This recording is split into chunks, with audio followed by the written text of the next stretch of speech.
ನಮಸ್ತೆ ಆದ್ಮೇಲೆ ಇವತ್ತು ನಾವು ವೀರಾಪುರ ತೋರಣದಲ್ಲಿದ್ದೀವಿ.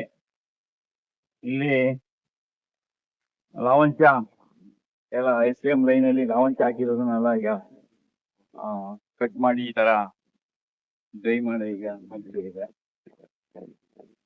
ಈ ಲಾವಂಚ ಇದನ್ನ ನಾವೊಂದು 3 ತಿಂಗಳು ಒಂದ್ಸಲ ಇದನ್ನ ಕಟ್ ಮಾಡ್ಕೋಬಹುದು. ಇದನ್ನ ಕೆಲವು ಎಲ್ಲ ಮನೆಗೆ ಮೇಲ್ಗಡೆ ಒತ್ತಕ್ಕೆ ಬಳಸ್ಕೋತಾರೆ. ಇದ್ರಲ್ಲಿ ಏನೋ ಆಯಿಲ್ ಏನೋ ಮಾಡ್ತಾರೆ ಅಂತ ಒಂದು ಹೇಳ್ತಾರೆ. ಅದೇನು ಹೇಗೆ ಅಂತ ಅದೇನು ನಮ್ಗಿನ್ನು ಗೊತ್ತಾಗಿಲ್ಲ.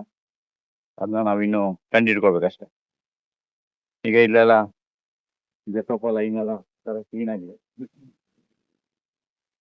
ಈಗ ಅಗಸೇನು ಬರ್ತಾ ಇದೆ, ಲೆಮನ್ ಇದೆಲ್ಲ ಎಲ್ಲ ಫ್ರೀ ಮಾಡ್ಕೊಂಡ್ರೆ ಜಾಗ ಎಲ್ಲ ಫ್ರೀ ಆಗ್ತದೆ. ಈಗ ನೋಡಿ ಪಪ್ಪಾಯ ಇಲ್ಲಿ ಆಗಲೇ ಇಲ್ಲಿ ಹೂವು ಬರೋಕ್ಕೆ ಸ್ಟಾರ್ಟ್ ಆಗಿದೆ.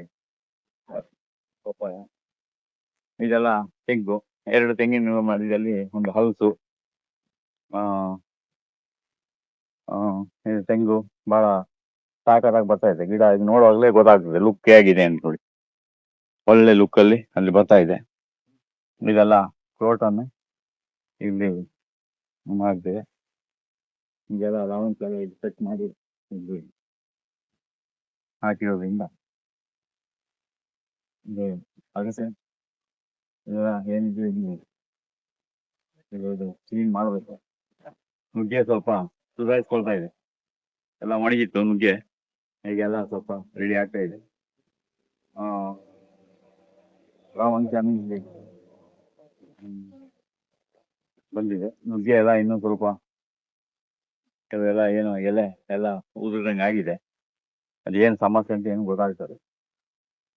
ಇಲ್ಲೆಲ್ಲ ಇವಾಗ ಸ್ವಲ್ಪ ಲೈನ್ ಕ್ಲೀನ್ ಮಾಡಬೇಕು. ಇದು ಮಧ್ಯದಲ್ಲೆಲ್ಲ ಕಸ ಎಲ್ಲ ಕ್ಲೀನ್ ಮಾಡಿದ್ದಾರೆ. ಮಧ್ಯೆ ಎಲ್ಲ ಕಸ ಎಲ್ಲ ಕ್ಲೀನ್ ಆಗಿದೆ. ಇದೆಲ್ಲ ಇನ್ನು ಗಿಡಗಳೆಲ್ಲ ಇಲ್ಲಿ ಎಲ್ಲ ಆಲ್ಮೋಸ್ಟ್ ಗಿಡಗಳು ಸುಮಾರಾಗಿ ಬರ್ತಾ ಇದೆ. ಇನ್ನು ಯಾವ ಗಿಡಗಳು ಬಂದಿಲ್ಲ ನೋಡಿ. ಇದೆಲ್ಲ ತೆಂಗು ಬಿಸಿಲಿಗೆ ಬಹಳ ಚೆನ್ನಾಗಿ ಅದ್ಭುತವಾಗಿ ಬರ್ತಾ ಇದೆ. ಒಳ್ಳೆ ಪಿಕಪ್ ಅಲ್ಲಿ ಇದೆ. 3 ತಿಂಗಳಿಗೆ ರೆಡಿ ಆಗಿದೆ. ಇಲ್ಲಿ ಯಾವ ಗಿಡಗಳು ಹಾಕ್ಬೇಕು ಅಂತ ನೋಡ್ಕೊಂಡು ಇನ್ನು ಕೆಲವು ಗಿಡಗಳಲ್ಲಿ ಗ್ಯಾಪ್ ಇದೆ. ಆ ಗಿಡಗಳನ್ನ ಇವಾಗ ನಾವು ನೆಕ್ಸ್ಟ್ ಇವತ್ತು ಇಲ್ಲಿ ಪ್ಲಾಂಟೇಶನ್ ಮಾಡ್ತೇವೆ. ಮಾಡಿದ್ಮೇಲೆ ನಿಮ್ಗೆ ನಾನು ವಿಡಿಯೋ ತೋರಿಸ್ತೀನಿ. ನಮಸ್ಕಾರ.